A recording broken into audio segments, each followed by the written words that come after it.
Good afternoon. Today I'm going to be giving Smithwick's Premium Irish Ale a try, and this is in BJCP Category 9D, Irish Red Ale. So I really like red ale, amber ale, American amber ales, and red ales. So I'm excited to give this a try. I don't know that I've ever had Smithwick's specifically. So we'll give it a shot. This I picked up at Whole Foods in the individual beer section, although the guy who was there said it had been in there for a while, so it might not be fresh, so we'll see how it stands up. I also just learned by reading the back of this that it's brewed by Guinness in Dublin, Ireland, so I like it more already, I guess. While I was there, I was asking him, are there any other Irish ales, because I thought I would do a couple Irish ale tastings in advance of St. Patrick's Day, but there aren't a lot on the shelf at Whole Foods. There's a lot of Scotch ales right now, but not Irish ales. So we'll see. Maybe there's going to be more exciting things tomorrow when I go back. But let's jump into Irish Red Ale. So it's very malty and grainy.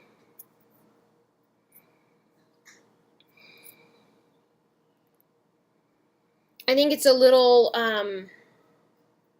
sweet, almost lagery, and I have to come up with a better term for that. I think there's probably a specific aroma that I'm smelling there. That might be a quality of an older beer, so not as fresh. So beer generally should be consumed within 6 months of bottling. And so when it's not, it can start producing off flavors and off aromas. So maybe that's what I'm smelling, because I don't think that it should smell like a lager. But we'll get into that in a little bit more in just a moment. It did pour with a decent head, and it did retain it decently well. It's nicely carbonated. It is it's crystal clear. I can see right through it, but it's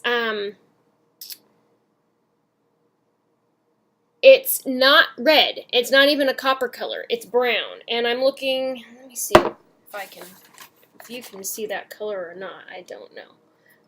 It's definitely brown. This view almost gives a red color where it thins out at the bottom of the glass, but it's definitely a brown appearance to this particular beer, which is very interesting. So maybe on the darker end of the copper spectrum. And it should be a copper red color.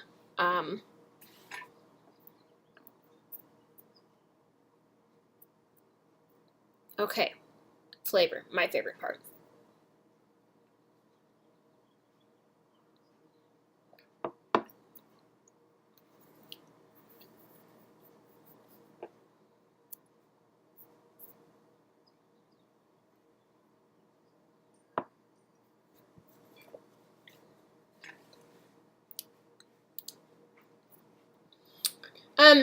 It is malty, and I can tell that it has some complexity to it, but I think that this particular beer has been sitting on the shelf a little while, because I'm getting a lot of like kind of corn sweetness out of it, which I don't think it should have. It should be like a buttery, toasty kind of toffee flavor to it, but with some roasted grain. So it's really kind of riding right on that threshold, and now I'm very curious. I feel like I need to do another review and have a fresher one and kind of compare them side by side.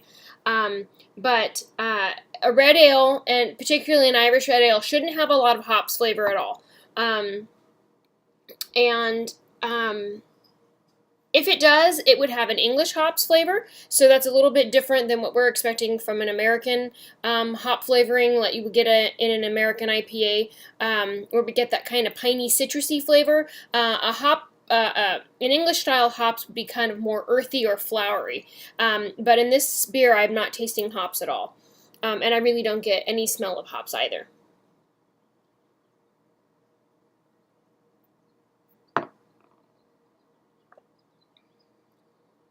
It's very, very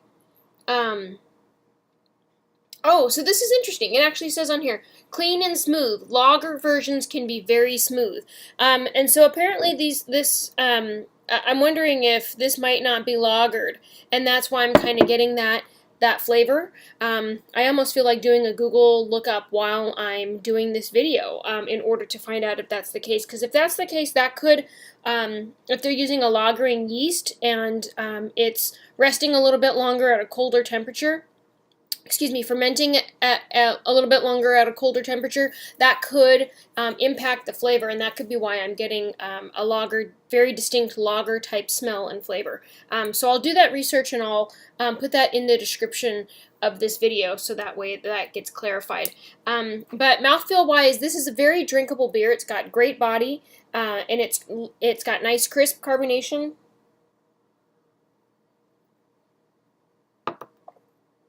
It's not heavy, but it's definitely not thin and watery. Very enjoyable. It has just a tiny little bit of a slickness, which I really think is characteristic of red ales and something I find enjoyable. I find it makes beers very drinkable for me, and so I always, like, as soon as I kind of get that, like, slick feeling, I always want to have some more. So, to that, I'm going to have some more.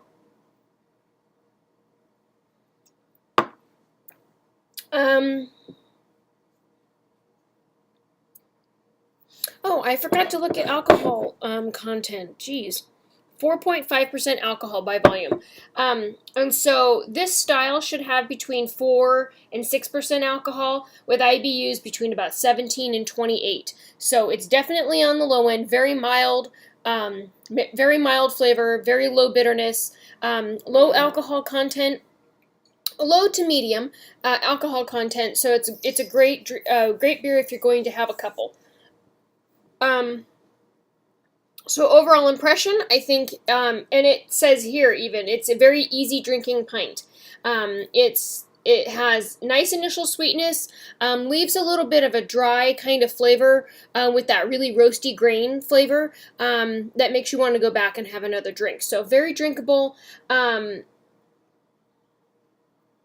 I think it's interesting that, and I've read this book a bunch of different times for a bunch of different styles of beer, and I've never heard this said specifically about the temperature of the beer, so I want to share this with you. When served too cold, the roasted character and bitterness may seem more elevated. So there is a very distinct difference between a beer when it's very cold and when it's cold. So beer should be served, I think, gosh, and now I'm going to forget all of the details because it's been so long since I've been looking at it. I think beer should be served at 38 degrees. And so when it's colder than that, you don't get all the flavor out of it necessarily, but this is actually saying kind of the opposite, that the roasty maltiness and the bitterness are going to be stronger. So I think that's pretty interesting, and I was actually thinking when I was pouring this beer that it might not be cold enough, but perhaps that worked nicely for this particular brew. So an interesting piece of information there. So it says in the ingredients list, which again I think goes back to what I was suspecting about the lager flavors, again I get that corn sweetness that I mentioned earlier, is that it may contain some adjuncts such as corn, rice, or sugar, although excessive adjunct use will harm the character of the beer. Generally has a bit of roasted barley to provide reddish color and dry roasted finish. UK and Irish malts, hop, and yeast. And so Smithwick's Irish Ale is on the commercial examples list.